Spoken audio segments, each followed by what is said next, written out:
झालं का?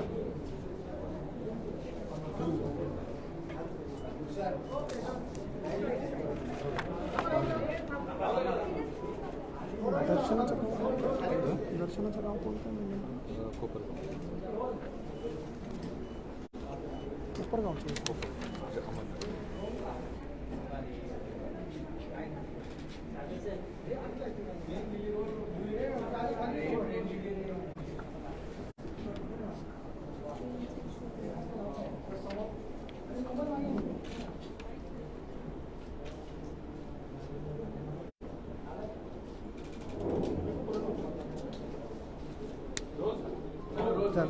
आरोपी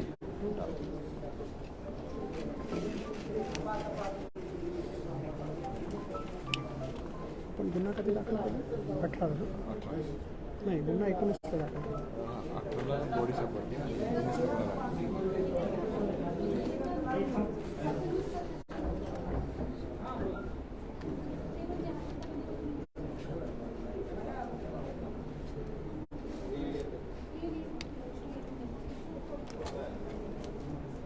प्रेस नोट मिळालाय का सगळ्यांना?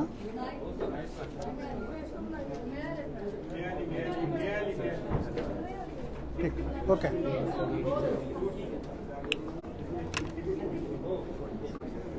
अठरा जून 2023 पोलीस स्टेशन वेल्हेच्या हद्दीत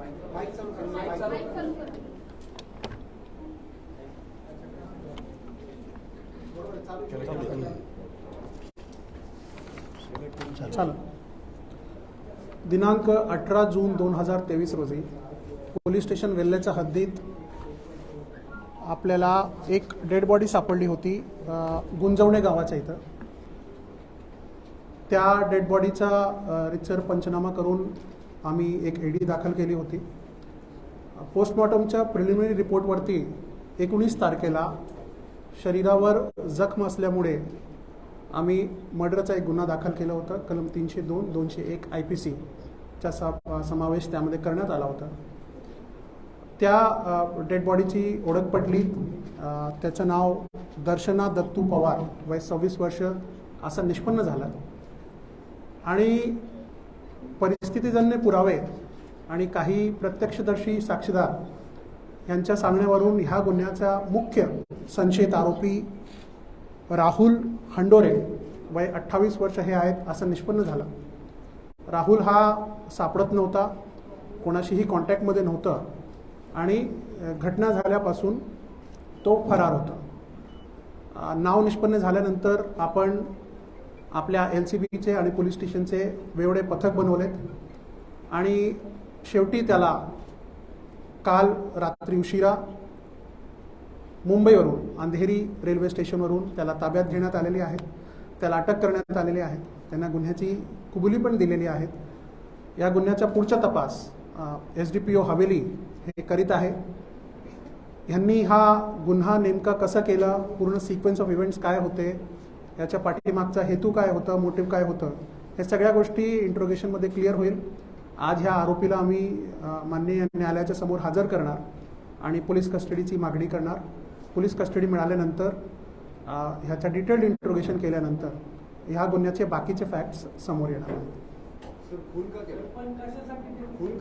जसं मी तुम्हाला आता सांगितलं की नेमकं डिटेल्ड इंट्रोगेशन करायची वेळ आम्हाला अजून मिळालेली नाही आहे, पण प्रायमा फेसी जे आम्हाला वाटते की त्यांनी ह्याला लग्नास नकार दिला होता आणि त्यामुळे ह्यांची खूप जुनी ओळख आहे. 5-6 वर्षापासून लहानपणापासून यांची ओळख आहे इनफॅक्ट. आणि ह्याला लग्न करायचा होता त्या मुलीबरोबर. त्यांनी नकार दिला म्हणून हा गुन्हा करण्यात आलेला आहे असा प्राथमिक माहिती आहे. पण डिटेल्ड इंट्रोगेशनमध्ये आणखीन काही फॅक्ट समोर येऊ शकतात. तर एकदा डिटेल इंट्रोगेशन झाला, नवीन काही समोर आला तर आम्ही तुमच्याबरोबर शेअर करू. एक करू. हां, आरोपीचा बॅकग्राऊंड असा आहे की आरोपी पण MPSCची तयारी करत होता आणि पुण्यात गेल्या काही वर्षापासून पार्ट टाइम जॉब्स करून MPSCचे परीक्षा पण दिले त्यांनी. सध्या तो फूड डिलिव्हरी सर्व्हिसेसच्या वेगवेगळ्या फूड डिलिव्हरी सर्व्हिसेसचा पार्ट टाइम जॉब करून एका रूममध्ये राहत होता आणि MPSCची परीक्षा देत होता. यांची ओळख जसं मी सांगितलं लहानपणापासून ओळख आहे. मुलीचा मामाचं घर आणि आरोपीचं घर हे समोर समोर असल्यामुळे लहानपणीपासून यांची ओळख आहे.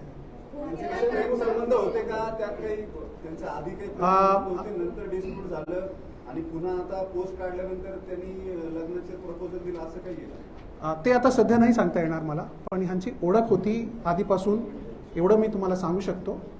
पण नेमकं प्रेम प्रकरण होतं नाही होतं हे सगळ्या डिटेल्ड इंट्रोगेशन नंतरच क्लिअर होईल. नाही, नातेवाईक नाही आहे. दर्शनाने नकार दिला होता का कुटुंबियांनी नकार दिला? नाही, दर्शनाने नकार. आता हा ट्रेनने फिरत होता वेगळ्या ठिकाणी, आम्हाला याचं लोकेशन पण येत होता. आता पूर्ण जसं मी सांगितलं पूर्ण इंटरव्ह्युशन मध्ये क्लिअर होईल कुठे कुठे गेला, काय काय गेलं. राज्यात तो गेला होता आणि कोणाशी आमच्या माहितीप्रमाणे हा जे आतापर्यंत आम्हाला माहिती आली आहे ते वेस्ट बेंगॉल मध्ये गेला होता आणि महाराष्ट्रात पण वेगवेगळ्या ठिकाणी गेला होता. शेवटी अंधेरीवरून याला मुंबईवरून आम्ही अटक केली. घरच्या काही लोकांबरोबर ह्याचे अधूनमधून संपर्क झालेले होते. अजून काही ती माहिती अजून नाही आहे आमच्याकडे. जसं मी सांगितलं ही प्रिलिमिनरी माहिती आहे. कालच रात्री त्याला पकडलं आहे. नाही, अजून तर असं काही नाही आहे समोर. काही असं समोर आला तर मग तुम्हाला सांगण्यात नाही. अंधेरी रेल्वे स्टेशनवर होता तो. कदाचित दुसऱ्या ट्रेनने पडून जाण्याच्या उद्देशाने किंवा कुठल्याही उद्देशाने ते आला ते नाही, पण रेल्वे स्टेशनवर होता. आम्हाला माहिती मिळाली, आम्ही त्याला अटक केली. येस. आता हा डिटेलमध्ये सांगेल नंतर, पण स्पॉटवरून आपल्याला काही दगडावर खून आहेत आणि प्रिलिमिनरी पोस्टमॉर्टम रिपोर्टमध्ये शरीरावर शार्प वेपनचे पण मार्क्स आहेत. तर कुठल्या हे ट्रेकिंगसाठी म्हणून केले होते, तर ह्यांनी ठरवून केलं की तिथं दोघांमध्ये डिस्प्यूट झाला आणि त्यामध्ये हे घडलं? नाही, आता त्यांनी ठरवलं होतं, कधी ठरवलं होतं, तयारी कशी केली होती, सोबत काही वेपन घेऊन गेलं होतं का, ह्या सगळ्या गोष्टी डिटेल इंट्रोगेशनमध्येच समोर येईल. आता त्याची मानसिक परिस्थिती त्यावेळेला काय होती ही too early to say that. आम्ही डिटेल इंट्रोगेशनमध्ये आपण बाकी सगळ्या गोष्टी समोर. अजून तर काही नाही वेपन मिळालंय आम्हाला, पण शार्प ऑब्जेक्टचे मार्क्स त्याच्या बॉडीवर आहे हे प्रिलिमिनरी रिपोर्टमध्ये आलेलं आहे. इनफॅक्ट अजून डिटेल्ड पीएमची रिपोर्ट पण डिटेल्ड येणे बाकी आहे, ते डॉक्टरांनी अजून नाही दिलेले. इथून गेल्यापासून ते मर्डर होईपर्यंत तो निघून जाईपर्यंत सिक्वेन्स ऑफ इव्हेंट काय? हां, तर मी सुरुवातीला तोच तुम्हाला सांगितलं की सिक्वेन्स ऑफ इव्हेंट्स, मोडस हे सगळ्या त्यावेळेला क्लिअर होईल 2-3 दिवसांनी इंट्रोगेशन केल्यानंतर. आता आम्हाला जे आमच्याकडे जे परिस्थितीजन्य पुरावे आहे त्यामध्ये असं दिसत आहेत की हे सकाळी 8:30च्या जवळपास हे गेले होते वरती, सुरू केलं होतं ट्रेक यांनी, आणि परत येताना हा एकटाच आला. हा आम्हाला दिसतोय समोरच्या पुराव्यांमध्ये. ह्यांनी काय काय केलं ह्या मधल्या कालावधीत हे आता ह्याच्या डिटेल इंट्रोगेशनमध्ये क्लिअर. वरचा आय विटनेस नाही आमच्याकडे, पण आजूबाजूच्या स्पॉटचे आय विटनेस आहे आमचे.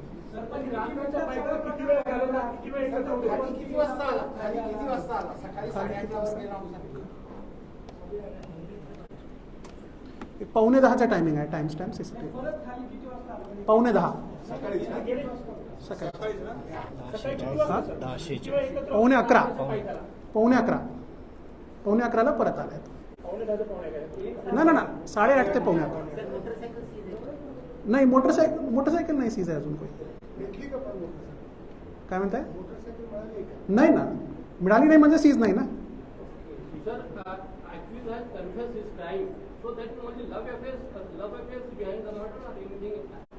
I just said that prima facie what appears is that the deceased girl disagreed to his marriage proposal, and that is why he has murdered the girl. But since we have only got hold of the accused late last night, we haven't had the chance to had a detailed interrogation of the accused. We will produce the accused in front of the honorable court and request a police custody remand. Once we get the police custody remand and we do a detailed interrogation, there are a lot of other facts that may come forward and a lot of other evidences also that we are going to gather. Because it is a serious offence, we have given the investigation to the subdivision police officer, Mr. Bhausat Dole. He will be doing a detailed scientific investigation. Sir, काही तक्रारी सुद्धा आहेत. जेव्हा body recover केली आहे वरून, केस वगैरे तिथेच राहिलेले होते बॉडी आणल्यानंतर सुद्धा. फोरेन्सिक एव्हिडन्सेस गोळा केलेले नाहीत असं सुद्धा. अशी काही तक्रार आमच्या समोर तर नाही आली आहे, पण काही असेल तर जसं मी आता तुम्हाला सांगितलं की SDPO करतायत इन्व्हेस्टिगेशन. जर असा काही कोणाची चूक आढळून आली तर definitely we will take care of it. कालपर्यंत परवापर्यंत तिथं केस तिचे तशीच होती. We will like I said, आता आमच्याकडे तर अशी काही ऑफिशियल कंप्लेंट नाही आहे. We have done the best that we could have. स्पॉटवरून सगळ्या पंचांना घेऊन जाऊन सगळं आम्ही केलेलं आहे. तरी काही कमी राहिलेली असेल तर वी विल एक्झामिन इट. तुम्ही कन्व्हिन्स करायचा प्रयत्न करत होता नातेवाईकांच्या बाबतीत आरोपीला जो पळून जात हे होता. काही आम्ही आमच्या सगळ्या आरोपींना ट्रेस करण्यासाठी आमच्या परीने जे काही शक्य होतं ते आम्ही सगळं करत होतो. तेवढं मी सांगू शकतो. सर हिंदी बताइए पूरा मामला क्या है, कहाँ पे? सर, किती पथकं होती? 5 पथक बनवले होते आमचे. ते वेगवेगळ्या ठिकाणी आम्ही तपास करत होतो. तर कुठे त्याच्या शोधासाठी आपण महाराष्ट्राच्या बाहेर कुठे गेलो? महाराष्ट्राच्या बाहेर नव्हतो गेलो अजून. 18 तारीख को वेल्हे पुलिस स्टेशन की हद में गुंजवणे गांव के पास एक स्त्री का शव हमको मिला था. उस समय हमने एक एडी दाखिल करके उसको शव विच्छेदन के लिए भेजा था. शव विच्छेदन की प्राइमरी रिपोर्ट में बॉडी पर कुछ जख्म के निशान थे, जिसके आधार पर हमने वहाँ पर 302, 201 IPC ये खून का गुनाह वेल्हे पुलिस स्टेशन में दाखिल किया था.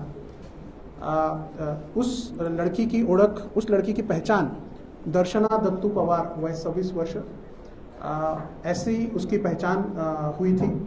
और जो हमको घटनास्थल से कुछ पुरावे मिले, कुछ जो प्रत्यक्षदर्शी देखने वाले विटनेस थे, उसके आधार पर हमको ये क्लियर हुआ कि इसका प्राइम सस्पेक्ट है राहुल हंडोरे, जो घटना के समय से ही गायब था और किसी के भी संपर्क में नहीं था. इस आधार पर हमने अलग अलग टीम्स बनाए थे उसको ट्रेस करने के लिए. कल रात को लेट नाइट हमने उसको मुंबई में ट्रेस किया है, उसको ताबे में लिया है. आज हम उसको माननीय न्यायालय के सामने पेश करके उसकी पुलिस कस्टडी रिमांड की रिक्वेस्ट करेंगे और उसका डिटेल्ड इंट्रोगेशन करेंगे. प्राइमरीली उसने ये कबूल किया है कि उसने ये गुनाह किया है और प्राइमा फेसी ऐसा लगता है कि जो मृतक लड़की है उसने इसके शादी के प्रपोजल को ठुकराया था, इसलिए वो गुस्से में आके इसने वो खून किया है. पर इसका डिटेल्ड इंट्रोगेशन जब हम करेंगे तो आगे के बाकी सारे तथ्य जो हैं वो हमारे सामने आएंगे. धन्यवाद. उसका मोबाइल लोकेशन अलग अलग जगह आ रहा था, अलग अलग जगह से कुछ साइटिंग्स भी आ रहे थे और मेरे ख्याल से वेस्ट बंगाल में, महाराष्ट्र में ऐसे अलग अलग जगह वो गया था. कल रात को उसको हमने अंधेरी रेलवे स्टेशन के पास से अरेस्ट किया. धन्यवाद. Thank you. चले नाश्ता बिष्टा ठेवला आहे का? ठेवला आहे.